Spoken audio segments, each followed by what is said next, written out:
முயற்சி பண்ணட்டும், அவர் என்ன செய்யறாருன்னு பார்ப்போம். அதுக்கப்புறம் அவரோட புத்திசாலித்தனம் எப்படின்றத நம்ம பார்ப்போம். ஆனால் டைம் கொடுக்கணும். நம்ம எடுத்தோன்னா 10 நாளில் எல்லாத்தையும் க்ளோஸ் பண்ணி சினிமாவில் வர்ற மாதிரிலாம் பண்ண முடியாது.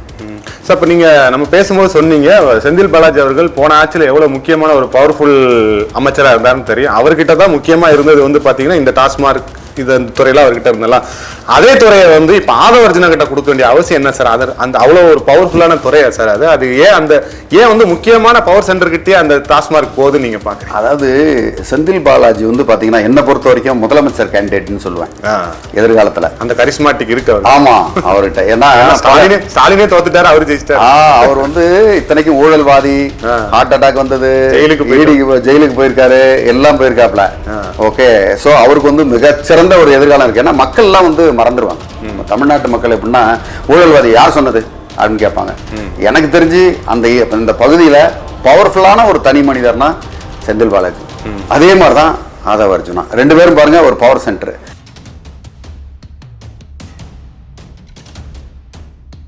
இவங்க வந்து ஊழலை ஒழிக்கணும்னு தான் வந்திருக்காங்க. அது மாதிரி இவங்க முதல்ல ஆரம்பிக்கும் போது இதெல்லாம் இருக்கும். ஆனால் இவங்க ஊழல்வாதியா இல்லையான்றது இன்னொரு 3 மாதத்துலேருந்து 6 மாதம் வரைக்கும் தான் நமக்கு ஆகும். ஓகே, முதல்ல எடுத்தோடனே அவங்க வந்து உடனே எல்லாத்தையும் க்ளீன் பண்ணிடுவோம், எல்லாத்தையும் அழிச்சிருவோம் அப்படின்லாம் அழிக்க முடியாது. சினிமாவில் வர்ற மாதிரி, துப்பாக்கி படத்தில் வர்ற மாதிரியோ கத்தி படத்தில் வர்ற மாதிரியா இவர் நேரடியாக வந்தோடனே அவர் தளபதி வந்து எல்லாத்தையும் அடித்து துவம்சம் பண்ணி விஜயகாந்த் மாதிரி பாகிஸ்தான் தீவிரவாதி அழிக்கிறன்ற மாதிரிலாம் அழிக்க முடியாது. ஏன்னா சினிமாவா? அதெல்லாம் கிடையாது. அதனால் அவர் வந்து நிர்வாகத்தில் எல்லாத்தையும் ஒன்று ஒன்றா தலையிட்டு அதுக்கு சரியான ஆளுகளை போட்டு பண்ணணும். ஏன்னா இவர் புஷி ஆனந்தும் அப்புறம் இந்த மார்ட்டின் மருமகனை எல்லாம் அவங்கள பேஸ் பண்ணி இந்த அர்ஜுன் இவங்கள தான் வச்சு நம்பி இருக்கிறாங்க. ஓகே, அதை மட்டும் இருந்தால் பத்தாது. இவர் வந்து ஒரு நிர்வாக திறமையில் இவரை சுற்றி வந்து நேர்மையான நல்ல அதிகாரிகள், IAS IPS அதிகாரிகள் வந்து இருக்கணும். இருந்து அவங்க வந்து இதை செயல்படுத்தும் போது தான் இது சிறப்பாக வர முடியுமே தவிர அரசியல்வாதிகள் கையில் போயிடுச்சு அப்படின்னா, அரசியல்வாதிகள் கண்டிப்பாக எப்படி இருக்காங்க? தாவேகாவுடைய தொண்டர்கள் பார்த்தீங்கன்னா அவங்களுடைய அப்பா திமுகவில் அதிமுகவில் மற்ற கட்சிகளில் தான் இருக்காங்க. அவங்க இருந்து புதுசாக எங்கேயா வந்தாங்களா என்ன புது குடும்பமாக? கிடையவே கிடையாது. எல்லாம் அரசியல்வாதிகள் குடும்பம், அதோட பிள்ளைகள், அவங்களோட அண்ணன் தம்பி மாமா மச்சான் அப்படி தான் இருக்காங்க. ஸோ அவங்களுக்குள்ள கண்டிப்பாக உள்ளுக்குள்ளே கொஞ்சம் ஒற்றுமை இருக்கும். ஏன்னா அதிமுகவில் இருக்க பாதி MLA இங்கே வந்திருக்காங்க, திமுகவில் இருக்க பாதி பேர் இங்கே வந்திருக்காங்க. ஸோ எல்லாம் ஒன்றுக்குள்ள ஒன்று. ஓகே, திராவிடம் ஒழிஞ்சதுன்னா சொல்ல முடியாது. திராவிடமும் கொஞ்சம் உள்ள இருக்க தான் செய்யுது.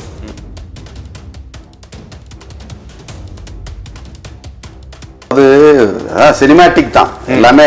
ஒரு அவசரப்பட்டு தேர்தல் வாக்குறுதி கொடுத்தோன்னா உடனே நடந்துருமா? அப்படின்னு நடக்காது. ஃபார் எக்ஸாம்பிள் சொல்கிறேன், ஒரு டாஸ்மாக் இருக்குது. டாஸ்மாக்கு கொஞ்சம் தூரத்தில் ஒரு பிள்ளையார் கோயில் இருக்கும், ஒரு குட்டி சர்ச் இருக்கும். ஓகே, அது மாதிரி ஒரு LKG படிக்கிற பிள்ளைங்க படிக்கிற ஸ்கூல் இருக்கும். LKG UKG பள்ளிக்கூடம், அந்த மாதிரி இருக்கிற பள்ளிக்கூடம், அது மாதிரி சர்ச்சு, இந்த பிள்ளையார் கோயில், இதெல்லாம் வந்து எவ்ரி 200 மீட்டர்ஸ் 100 மீட்டர் 200 மீட்டருக்கு ஒரு தடவை இருக்க தான் செய்யுது. அப்படி டாஸ்மாக் வைக்கணும்னா காட்டுக்குள்ளே தான் போய் வைக்கணும். மனிதர்கள் வாழாத ஒரு இடத்துல, எங்கேயாவது ஒரு இடத்துல காட்டுக்குள்ளே தான் போய் வைக்கணும். அது வேணும், வச்சுட்டு போட்டோம், ஒன்றும் தப்பு கிடையாது. அங்கேயும் வந்து யாராவது ஒருத்தவங்க ஒரு ஐயனார் கோயில் வச்சானா அங்கேயும் முடிஞ்சது கதை. ஸோ இதை மாதிரி எல்லாம் இதை வந்து முதல்ல யார் அளவுகோல் பண்ணுறது? ஒரு பிள்ளையார் கோயில் இருக்குது, அந்த மாதிரி பிள்ளையார் கோயில் இருக்குது, அதுலேருந்து இத்தனை மீட்ரு அப்படின்னு காட்டுவாங்க. அது பிள்ளையார் கோயில் எப்போ வச்சாங்கன்னு கூட தெரியாது.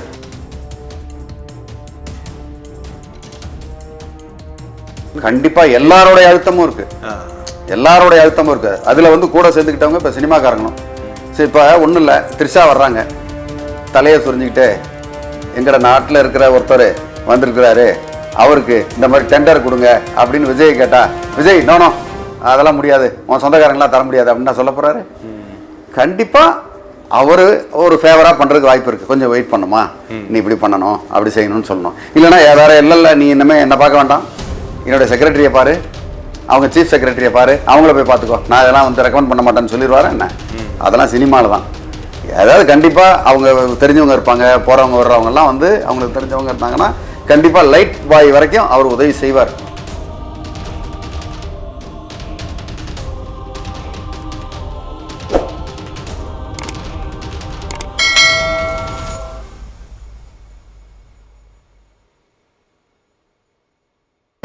வணக்கம் சார். வணக்கம். எப்படி சார் இருக்கீங்க? நல்லா இருக்கோம். நீண்ட ஒரு 70 வருட பாரம்பரியமான அரசியல் கட்சிகள்லாம் தாண்டி நடிகர் ஜோசப் விஜய் ஓகே. அவர் வந்து இன்னைக்கு முதல்வர் சிம்மாசனத்துல அமர்ந்திருக்கிறாரு. இந்த மாற்றத்தை நீங்க ஃபர்ஸ்ட் எப்படி சார் பாக்குறீங்க? முதல்ல தளபதி விஜய் வந்து ஜோசப் விஜயா மாறுறாரு. ஜோசப் விஜய் வந்து முதலமைச்சர் விஜயா மாறுறாரு. ஸோ இதுதான் மாற்றம். இப்போதைக்கு பேரளவில் தான் மாற்றம், பேரளவில் தான் மாற்றமே தவிர மற்றபடி மாற்றம்னு வந்து இதில் ஒன்றும் இப்போதைக்கு சொல்கிறது இல்லை. ஏன்னா 10 நாள் தானே ஆகுது. 10 நாளில் நம்ம வந்து எதை பார்க்க முடியும்? ஸோ 10 நாளை பொறுத்த வரைக்கும் அவர் இன்றைக்கும் பார்வையாளர் தான். என்ன ஒன்றுனா அவர்கிட்ட பாசிட்டிவாக சொல்கிறது, காலையில் 9 மணிக்கு ஷார்ப்பாக வந்துடுறாரு, ஈவினிங் 5 மணிக்கு ஷார்ப்பாக வீட்டுக்கு போயிடுறாரு அப்படின்னு இந்த 8 மணி நேர எம்ப்ளாயி மாதிரி இருக்கிறாரு அப்படின்னு அவரை வந்து ஒரு சில பேர் அப்ரிஷியேட் பண்ணுறாங்க. போக போக தான் நமக்கு தெரியும். ஆனால் இப்போ என்ன சொல்கிறாங்கன்னா, அந்த தலைமை செக்ரட்டரியேட்டுக்கு வரக்கூடிய பணியாட்கள் வந்து காலையில் 10 மணிக்கு உள்ளே வந்துடணும் அப்படின்னு சொல்லிட்டு பயோமெட்ரிக் முறை கொண்டு வரதா சொல்கிறாங்க. பட் ஆனால் இத்தனை வருடங்கள் அதில் பயோமெட்ரிக் இல்லாமல் தான் இருந்திருக்குமா? கண்டிப்பாக அது இல்லாமல் தான் இருக்குது இவ்வளோ நாள். எனக்கு தெரிஞ்சு பயோமெட்ரிக் இருக்கிற மாதிரி எனக்கு தெரியல. அது எப்படி சார் ஒரு கவர்மெண்டோட அஃபிஷியல் இதில் இவ்வளோ இது பண்ணுவாங்க? நிறைய ஃப்ளாஸ் இருக்குது. ஒன்று தான் பண்ண முடியும். ஏகப்பட்ட கடன் சுமை, நிர்வாக கோளாறுகள் எல்லாமே ஒன்றா தான் சரி பண்ண முடியும். நம்ம வந்து ஒரு பெரிய வளர்ந்த நாடுன்னு சொல்ல முடியாது. நம்ம நார்வேலியா இருக்கோம், டென்மார்க்கில் இருக்கோமா. நம்ம இந்த மாதிரி ஒரு இன்ஃப்ராஸ்ட்ரக்சரில் கொஞ்சம் இந்த மாதிரி கடன் சுமை உள்ளதில் ஒன்றா தான் செய்ய முடியும். அதில் ஒன்றா எடுத்து அவர் செய்கிறாருன்னா அது வந்து உண்மையிலேயே பாராட்டத்தக்கது தான். அதில் வந்து எந்த வித குறையும் சொல்ல முடியாது இன்னைக்கு நிலைமையில. ஸோ இந்த 10 நாள் தான் நீங்கள் டைம் டியூரேஷன் இருக்குது, அவரால் பெருசாக எதுவும் பண்ண முடியாது, ஆனாலும் மாற்றம் கொண்டு வருவார் அப்படின்னு நீங்கள் சொல்கிறீங்களே சார். ஆனால் இந்த 10 நாளில் பார்த்தீங்கன்னா நிறைய குளறுபடிகள் நடக்கிறதா செய்திகள் வந்துகிட்டு இருக்குது. நீங்கள் இந்த டெண்டர் முறைகேட்டில் பார்த்தீங்கன்னா நேற்று ஒரு டெண்டர் அனௌன்ஸ் பண்ணியிருக்காங்க, அதாவது புஷி ஆனந்தர ஊரக வளர்ச்சித்துறையில். அந்த டெண்டரில் பார்த்தீங்கன்னா காலையில் 9 மணிக்கு அனௌன்ஸ் பண்ண டெண்டரு மதியம் 2 மணிக்குள்ளே 3 மணிக்குள்ளே முடியுது. அப்போ அதை மாரிதாஸ் அவர்கள், ஊடகவியலாளர் யூடியூபர் மாரிதாஸ் அவர் என்ன சொல்றாருன்னா, வந்த உடனே லஞ்ச ஊழல் பண்ண ஆரம்பிச்சிட்டிங்களா அப்படின்னு கேட்கிறாரு. இந்த ஊடகவியலாளர் மாரிதாஸ் அவர்கள் என்ன சொல்றாருன்னா, வந்த கொஞ்ச நாள்ல ஒரு 3 மணி நேரத்தில் ஒரு ஊழலை நீங்க ஒரு டெண்டரை முடிக்கிறீங்க அப்படின்னா இதுக்கு திமுக அதிமுகவுமே பரவாயில்ல அப்படிங்கிறாங்க. பட் அது கீழே போய் பார்த்தீங்கன்னா கமெண்ட்ஸ்ல அந்த விர்ச்சுவல் வாரியர்ஸ் விஜய் கட்சிக்காரங்க ரொம்ப ஆபாசமா பேசுறாங்க. பட் இன்னைக்கு என்னன்னா, அந்த முறைகேட்டில் ஈடுபட்ட 2 ஊழியர்களை நீக்கம் பண்ணியிருக்காங்க. அது எப்படி சார் பாக்குறீங்க? வேற வழி, பலிகடா அவங்க தான். எப்போதுமே பார்த்தீங்கன்னா இன்னும் திமுக வந்து உள்ளே இருக்குன்னு தான் நான் சொல்லுவேன். ஏன்னா செக்ரட்டரியேட்டுக்குள்ளே இருக்கிற ஆளுங்கள்லாம் யார்? அதிகாரிகள் யாருடைய ஏவலில் இருந்தாங்க? திமுகவுடைய ஏவலில் தான் இவ்வளோ நாள் இருந்தாங்க. அதெல்லாம் மாறுறதுக்கு கண்டிப்பாக இன்னொரு 1 மாதத்துலேருந்து 3 மாதம் வரைக்கும் ஆகும். அது வரைக்கும் இந்த மாதிரி குட்டி குட்டி முறைகேடுகள் இல்லாமலாம் இருக்காது. அது அப்படியே தூய ஒரு இதாக கையில் கொடுத்துட்டு போயிருக்காங்க. இவங்க வந்து ஊழலை ஒழிக்கணும்னு தான் வந்திருக்காங்க. அது மாதிரி இவங்க முதல்ல ஆரம்பிக்கும் போது இதெல்லாம் இருக்கும். ஆனால் இவங்க ஊழல்வாதியா இல்லையான்றது இன்னொரு 3 மாதத்துலேருந்து 6 மாதம் வரைக்கும் தான் நமக்கு ஆகும். ஓகே, முதல்ல எடுத்த உடனே அவங்க வந்து உடனே எல்லாத்தையும் க்ளீன் பண்ணிடுவோம், எல்லாத்தையும் அழிச்சிருவோம் அப்படின்லாம் அழிக்க முடியாது. சினிமாவில் வர்ற மாதிரி, துப்பாக்கி படத்தில் வர்ற மாதிரியா, கத்தி படத்தில் வர்ற மாதிரியா, இவர் நேரடியாக வந்த உடனே அவர் தளபதி வந்து எல்லாத்தையும் அடித்து துவம்சம் பண்ணி விஜயகாந்த் மாதிரி பாகிஸ்தான் தீவிரவாதி அழிக்கிறன்ற மாதிரிலாம் அழிக்க முடியாது. இது என்ன சினிமாவா? அதெல்லாம் கிடையாது. அதனால் அவர் வந்து நிர்வாகத்தில் எல்லாத்தையும் ஒன்றொன்னா தலையிட்டு அதுக்கு சரியான ஆளுங்களை போட்டு பண்ணணும். ஏன்னா இவர் புஷி ஆனந்தும் அப்புறம் இந்த மார்ட்டின் மருமகனை எல்லாம் அவங்கள பேஸ் பண்ணி இந்த அர்ஜுன் இவங்கள தான் வச்சு நம்பி இருக்கிறாங்க. ஓகே, அதை மட்டும் இருந்தால் பத்தாது. இவர் வந்து ஒரு நிர்வாக திறமையில் இவரை சுற்றி வந்து நேர்மையான நல்ல அதிகாரிகள், ஐஏஎஸ் ஐபிஎஸ் அதிகாரிகள் வந்து இருக்கணும். இருந்து அவங்க வந்து இதை செயல்படுத்தும் போது தான் இது சிறப்பாக வர முடியுமே தவிர அரசியல்வாதிகள் கையில் போயிடுச்சு அப்படின்னா, அரசியல்வாதிகள் கண்டிப்பாக எப்படி இருக்காங்க? தாவேகாவுடைய தொண்டர்கள் பார்த்திங்கன்னா அவங்களுடைய அப்பா திமுகவில் அதிமுகவில் மற்ற கட்சிகளில் தான் இருக்காங்க. அவங்க இருந்து புதுசாக எங்கேயா வந்தாங்களா என்ன? புது குடும்பமாக? கிடையவே கிடையாது. எல்லாம் அரசியல்வாதிகள் குடும்பம், அதோட பிள்ளைகள், அவங்களோட அண்ணன் தம்பி மாமா மச்சான் அப்படி தான் இருக்காங்க. ஸோ அவங்களுக்குள்ள கண்டிப்பாக உள்ளுக்குள்ளே கொஞ்சம் ஒற்றுமை இருக்கும். ஏன்னா அதிமுகவில் இருக்க பாதி எம்எல்ஏ இங்கே வந்திருக்காங்க, திமுகவில் இருக்க பாதி பேர் இங்கே வந்திருக்காங்க. ஸோ எல்லாம் ஒன்றுக்குள்ள ஒன்று. ஓகே, திராவிடம் ஒழிஞ்சதுன்னெலாம் சொல்ல முடியாது. திராவிடமும் கொஞ்சம் உள்ளே இருக்க தான் செய்யுது. ஓகே, அதுக்காக ஒரேடியாக எல்லாம் ஒழிஞ்சு போயிடுச்சு அப்படின்னு சொல்கிறதுக்கு இல்லை. அது மாதிரி இப்போ இருக்கிற ஆளுங்க எல்லாமே தாவேக்க ஆளுங்க தான் இருக்காங்க அப்படின்னு மற்றவங்க சொல்லவும் முடியாது. இது இன்னும் ஒரு படி மேலே போய் பார்த்தோம்னா திமுகவுடைய அவங்க ஆட்களுடைய ஒரு துஷ்பிரயோகமாக கூட இருக்கலாம் இல்லையா? நம்ம எப்படி உடனே தாவேக்காவை குறை சொல்ல முடியும் இந்த இடத்துல? இல்லை, இந்த ஆட்சியில் அவங்களோட அழுத்தமும் இருக்குன்னு நீங்கள் பார்க்குறீங்களா சார்? கண்டிப்பாக எல்லாரோடைய அழுத்தமும் இருக்குது. எல்லாரோடைய அழுத்தமும் இருக்குது. அதில் வந்து கூட சேர்ந்துக்கிட்டவங்க இப்போ சினிமாக்காரங்களும். சரி, இப்போ ஒன்றும் இல்லை, த்ரிஷா வர்றாங்க, தலையை சுரிஞ்சிக்கிட்டு எங்களோட நாட்டில் இருக்கிற ஒருத்தர் வந்திருக்கிறாரு, அவருக்கு இந்த மாதிரி டெண்டர் கொடுங்க அப்படின்னு விஜயை கேட்டால், விஜய் நோ அதெல்லாம் முடியாது, உன் சொந்தக்காரங்களாம் தர முடியாது அப்படின்னு நான் சொல்ல போகிறாரு. கண்டிப்பாக அவர் ஒரு ஃபேவராக பண்ணுறதுக்கு வாய்ப்பு இருக்குது. கொஞ்சம் வெயிட் பண்ணுமா, நீ இப்படி பண்ணணும் அப்படி செய்யணும்னு சொல்லணும். இல்லைனா வேறு இல்லை நீ இன்னமே என்ன பார்க்க வேண்டாம், என்னுடைய செக்ரட்டரியை பாரு, அவங்க சீஃப் செக்ரட்டரியை பாரு, அவங்கள போய் பார்த்துக்கோ, நான் இதெல்லாம் வந்து ரெக்கமெண்ட் பண்ண மாட்டேன்னு சொல்லிடுவாரேன் என்ன. அதெல்லாம் சினிமாவில் தான். அதாவது கண்டிப்பாக அவங்க தெரிஞ்சவங்க இருப்பாங்க, போகிறவங்க வர்றவங்கலாம் வந்து அவங்களுக்கு தெரிஞ்சவங்க இருந்தாங்கன்னா கண்டிப்பாக லைட் பாய் வரைக்கும் அவர் உதவி செய்வார். நல்ல மனிதராக இருந்தால். நல்ல மனிதர் வந்து நல்லது தான் செய்யணும்னு இல்லை, அவனுக்கு ஒரு மோசமான ஃப்ரெண்ட் இருந்தால் அதையும் தான் செய்ய சொல்லுவான். அவனுக்கு தெரியாது, எல்லாத்தையும் பார்க்குறதுக்கு எங்கே நேரம், அதெல்லாம் பார்க்க முடியாது. இல்லை ஒரு கடிவாளம் கட்டின குதிரை மாதிரி நான் இப்படி தான் இருக்க போகிறேன், நான் யாருக்கும் நான் பணிய மாட்டேன் அப்படின்னா 100 பகைவர்கள் டெய்லி வருவாங்க. விஜய் அவர்களுக்கு, ஜோசப் விஜய் தளபதி அவர்களுக்கு டெய்லி 100 பகைவர்கள் வருவாங்க. 100 பேர் ரீல்ஸ் போடுவாங்க. ஏன்னா இப்போ ரீல்ஸில் தான் நான் பெரும்பாலும் வந்தது. ஏன்னா ரீல்ஸ் போட்டு தளபதி அப்படின்னு வந்து கடைசியில் இப்போது ஒரு முதலமைச்சர் ஆகியிருக்காங்க. பட் அதுக்கு வந்து நம்ம மரியாதை கொடுக்குறோம். ஃபர்ஸ்ட் ஆஃப் ஆல் டைமும் கொடுக்கணும். டைம் கொடுத்து ஒரு 6 மாதம் வெயிட் பண்ணிவிட்டு அதுக்கப்புறம் தப்பு பண்ணாங்கன்னா வச்சு செய்யலாம், தப்பே இல்லை. ஆமாம், இப்போ நீங்கள் சொன்ன இதே ஒரு விஷயத்தை தான், அதாவது நான் குற்றச்சாட்டுன்னு சொல்ல மாட்டேன், இந்த ஒரு கான்ஸ்பிரசி தியரின்னு சொல்லுவாங்க இல்லையா, அதாவது ரீல்ஸ் ஆட்சி, ரீல்ஸ் பண்ணி தான் இவங்க ஆட்சிக்கு வந்தாங்க அப்படிங்கிற பட்சத்தில் அவரோட செயல்பாடுகளும் அப்படி தான் இருக்குது. ஏன்னா முதல்ல செக்ரட்டரியில் உட்காந்து சாப்பிட்றாரு, டிஃபன் சாப்பிட்றாரு, அதை ஒரு ஃபோட்டோவாக எடுத்து எங்கள் முதலமைச்சர் எவ்வளோ எளிமையாக இருக்காரு பார்த்தீங்களா அப்படின்னு போடுறாங்க. அதுக்கப்புறம் இந்த சேருக்கு பின்னாடி போடுற டவலை எடுக்க சொல்லி அதை ஒரு ரீல்ஸாக பண்ணி போடுறாங்க. இப்போ தொடர்ச்சியாக இன்னும் அந்த மனநிலையிலேருந்து இவங்க வெளியில் வரலன்னு பார்க்குறீங்களா சார்? கண்டிப்பாக வர முடியாது. புது மாப்பிள்ளை முறுக்க காமிச்சிக்கிட்டே தான் இருப்பாங்க இன்னும் கொஞ்சம் நாளைக்கு. அதுக்கப்புறம் கொஞ்சம் கொஞ்சமாக ப்ராப்ளம் வரும்போது தான் அடுத்தடுத்து அதுலேருந்து வெளியே வருவாங்க. என்ன பொறுத்த வரைக்கும் என்னன்னா, ஒரு காலத்தில் பத்திரிகை வச்சிருந்தவங்க பெரிய ஆளுங்க, பத்திரிகையும் அரசியலும் ஒன்றா சேர்ந்தது.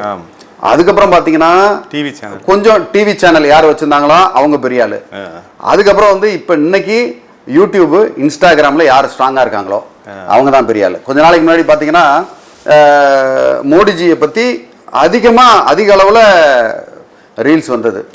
இது வந்து ஆரம்பிக்கிறது இதெல்லாம் வந்து பார்த்தீங்கன்னா ஒரு குருன்னு சொன்ன பார்த்தீங்கன்னா அந்த அண்ணா சாரேன்னு இருந்தார் பாருங்க. அண்ணா சாரே தான் அதில் இந்த சோஷியல் மீடியாவில் முதல்ல வந்தது.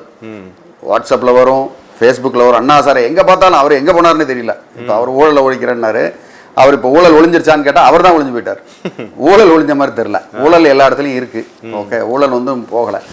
விஜய் வந்து அடுத்து என்ன வியூகம் பண்ணுறாரு அப்படின்றத பேஸ் பண்ணி தான் அண்ணா ஹசாரே மாதிரி போயிடுறாங்களா, இல்லை திருப்பி எக்ஸிஸ்ட் ஆகுறாங்களா, இல்லை மக்கள் மறந்துடுறாங்களா, இதுதான். இதை தவிர வேற ஒன்றும் ஆப்ஷனே கிடையாது. சார், நீங்கள் இப்போ இந்த அண்ணா ஹசாரே அப்படின்னு சொல்லும்போது நமக்கு என்ன ஞாபகம் வந்ததுன்னா, இதே அண்ணா ஹசாரே அவர்கள் டெல்லியில் வந்து காங்கிரஸ் ஊழல் கட்சி எதிர்த்து ஒரு போராட்டம் உண்ணாவிரத போராட்டம் ஒன்று அறிவிச்சார் இல்லையா சார்?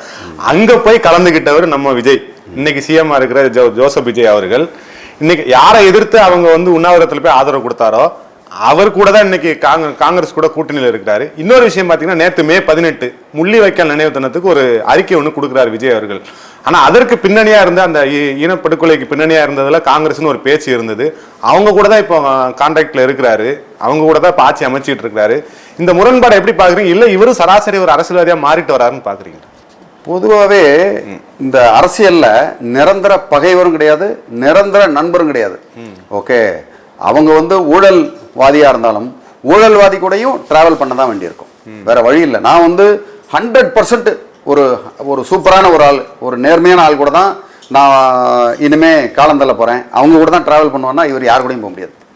இருக்கிற அரசியல்வாதி ஏதாவது ஒரு தப்பாவது இருக்கும். காங்கிரஸ் சைடில் ஒரு தப்பு இருக்கும், பிஜேபி சைடில் ஒரு தப்பு இருக்கும், ஏடிஎம்கேல ஒன்று இருக்கும், டிஎம்கேல இருக்கும், நாம் தமிழரில் இருக்கும், கம்யூனிஸ்டில் இருக்கும், எல்லாத்துலேயுமே இருக்கும்.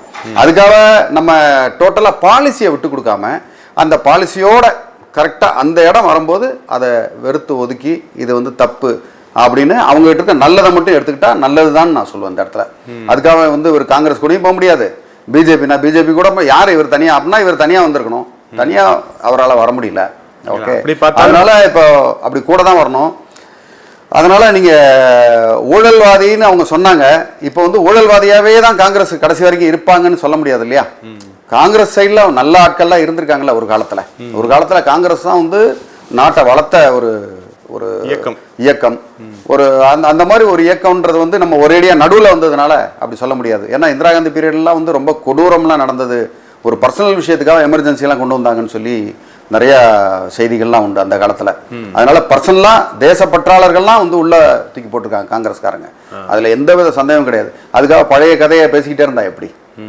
ஒரு காலத்தில் வந்து தீண்டாமை இருந்தது. அது தீண்டாமையை வந்து அதிகமாக உயர் சாதியினர் பிராமணர்கள் தான் பண்ணாங்க அப்படின்னு அந்த காலத்தில் சொன்னாங்க. அது உண்மையாக கூட இருக்கலாம்னு வச்சுங்க, உண்மைதான் அது.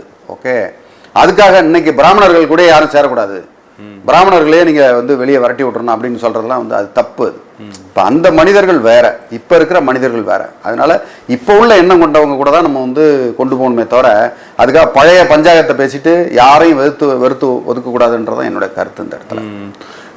இப்போ இவர் அறிவித்த சில அறிவிப்புகள்லாம் வந்து பாத்தீங்கன்னா சர்ச்சைக்குள்ளாகி வருது. இப்போ 717 டாஸ்மாக் கடையை மூடணும், கோயில் பள்ளி வளாகம் இந்த மாதிரி புனித தலங்களுக்கு அருகில் இருக்குதுன்னு சொன்னாங்க. பட் இன்னைக்கு வர்ற செய்தியை பார்த்தீங்கன்னா அப்போ அந்த அனௌன்ஸ் பண்ண ஒரு வாரத்தில் எல்லா கடையும் மூடிட்டாங்க அப்படிங்கிற மாதிரி செய்திகள் அப்படியே பரவிக்கிட்டே இருக்குது. இன்னைக்கு வந்த நியூஸ் பார்த்தீங்கன்னா டாஸ்மாக் நிர்வாகம் அதுக்கு அலோவ் பண்ணல, நீங்க அப்படிதான் உடனடியாக நாங்கள் 713 இதை நாங்கள் க்ளோஸ் பண்ண முடியாது அப்படின்னு அவங்க ஒரு தரப்பு வந்து எதிர்ப்பு தெரிவிக்கிறாங்க. இது எப்படி, இந்த முரண்பாடை நீங்க எப்படி பாக்குறீங்க சார்? அதாவது சினிமேட்டிக் தான் எல்லாமே. ஒரு அவசரப்பட்டு தேர்தல் வாக்குறுதி கொடுத்தோன்னா உடனே நடந்துருமா அப்படின்னு நடக்காது. ஃபார் எக்ஸாம்பிள் சொல்றேன், ஒரு டாஸ்மாக் இருக்கு. டாஸ்மாக்கு கொஞ்சம் தூரத்தில் ஒரு பிள்ளையார் கோயில் இருக்கும், ஒரு குட்டி சர்ச் இருக்கும். ஓகே, அது மாதிரி ஒரு எல்கேஜி படிக்கிற பிள்ளைங்க படிக்கிற ஸ்கூல் இருக்கும். எல்கேஜி யூகேஜி பள்ளிக்கூடம், அந்த மாதிரி இருக்கிற பள்ளிக்கூடம், அது மாதிரி சர்ச்சு, இந்த பிள்ளையார் கோயில், இதெல்லாம் வந்து எவ்ரி 200 மீட்டர்ஸ், 100 மீட்டர் 200 மீட்டருக்கு ஒரு தடவை இருக்க தான் செய்யுது. அப்படி டாஸ்மாக் வைக்கணும்னா காட்டுக்குள்ளே தான் போய் வைக்கணும். மனிதர்கள் வாழாத ஒரு இடத்துல, எங்கேயாவது ஒரு இடத்துல காட்டுக்குள்ளே தான் போய் வைக்கணும். அது வேணும், வச்சுட்டு போட்டோம், ஒன்றும் தப்பு கிடையாது. அங்கேயும் வந்து யாராவது ஒருத்தவங்க ஒரு ஐயனார் கோயில் வச்சானா அங்கேயும் முடிஞ்சது கதை. ஸோ இதை மாதிரி எல்லாம் இதை வந்து முதல்ல யார் அளவுகோல் பண்ணுறது? ஒரு பிள்ளையார் கோயில் இருக்குது, அந்த பாரு பிள்ளையார் கோயில் இருக்குது, அதுலேருந்து இத்தனை மீட்ரு அப்படின்னு காட்டுவாங்க. அது பிள்ளையார் கோயில் எப்போ வச்சாங்கன்னு கூட தெரியாது. சர்ச்சு இருந்திருக்கும், திடீர்னு ஒரு ஏசுநாதர் சிலையை இல்லை மாதா மாரி சிலையை கொண்டு வந்து வச்சுக்கிட்டு அதில் 2 ஊதுபத்தி ஏற்றி வச்சுக்கிட்டு பண்ணாங்கன்னு நமக்கு என்ன தெரியும்?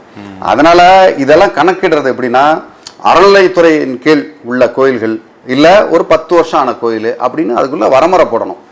இன்னைக்கு நினச்சி நாளைக்கு செயல்படுத்துகிற இது கிடையாது. அது டாஸ்மாக் வேணா ஒன்று பண்ணலாம், எல்லா டாஸ்மாக்கும் க்ளோஸ் பண்ணு அப்படின்னு மொத்தமாக க்ளோஸ் பண்ண முடியும் விஜயனால. ஆனால் அது வந்து ஏன் பண்ண மாட்டேங்கிறாரு? அதுக்கு பின்னாடி யார் இருக்காங்க? அதுக்கு ஏன்னா அவங்க முதலீட்டாளர்கள்லாம் இருப்பாங்கல்ல. தாவேக்கா என்ற ஒரு குதிரையில் வந்து பணம் கட்டினவங்க எத்தனை பேரோ அதில் டாஸ்மாக் சம்மந்தப்பட்டவங்க நமக்கு தெரியாது இல்லையா? ஸோ இதெல்லாம் வந்து அரசியலில் டக்குன்னு இவர் எடுத்தங்க ஒத்தோன்னெலாம் முடிவு எடுக்க முடியாது. இப்போ உண்மையை சொல்லப்போனால் விஜய்க்கு தெரிஞ்சிருக்கும் நேரம், அடாடா இதெல்லாம் நம்ம முதல்ல நினச்சோமே, இப்போ இதெல்லாம் நடத்த முடியலையே அப்படின்னு முயற்சி பண்ணுவார். முயற்சி பண்ணட்டும், அவர் என்ன செய்யறாருன்னு பார்ப்போம். அதுக்கப்புறம் அவரோட புத்திசாலித்தனம் எப்படின்றத நம்ம பார்ப்போம். ஆனால் டைம் கொடுக்கணும். நம்ம எடுத்தோன்னா 10 நாளில் எல்லாத்தையும் க்ளோஸ் பண்ணி சினிமாவில் வர்ற மாதிரிலாம் பண்ண முடியாது. சார், இப்போ நம்ம பேசும்போது சொன்னீங்க செந்தில் பாலாஜி அவர்கள் போன ஆட்சியில் எவ்வளோ முக்கியமான ஒரு பவர்ஃபுல் அமைச்சராக இருந்தாருன்னு தெரியும். அவர்கிட்ட தான் முக்கியமாக இருந்தது வந்து பார்த்தீங்கன்னா இந்த டாஸ்மாக் இது அந்த துறையெல்லாம் அவர்கிட்ட இருந்தெல்லாம்.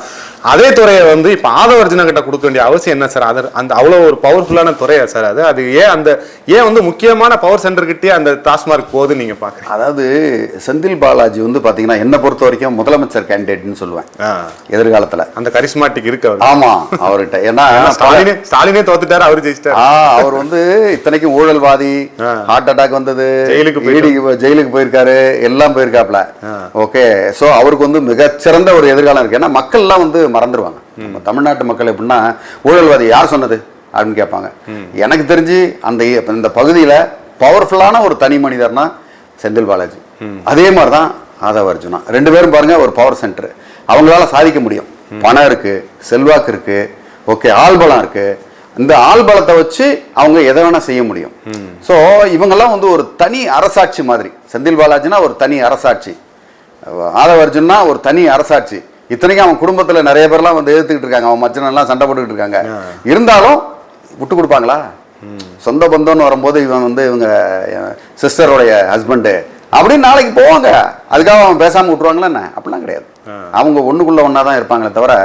அதனால இவங்களுக்குலாம் பணம், அந்த பணம் பத்தும் செய்யும். நீங்கள் வந்து ஒரு அமௌண்ட்டு, ஒரு பல்க் அமௌண்ட், ஒரு 10,000 கோடி எடுத்துக்கொண்டு போய் இந்த இடத்துல செய்யணும்னா யாரால செய்ய முடியும்?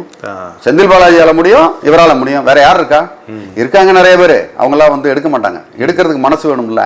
அதனால இவங்கெல்லாம் வந்து தைரியமா பந்தயத்துல கட்டுறவங்க. அதனால அவர் வந்திருக்கிறாரு. அவரால் அதை சமாளிக்க முடியும் அப்படின்னு நம்புறாரு விஜய் அவர்கள்.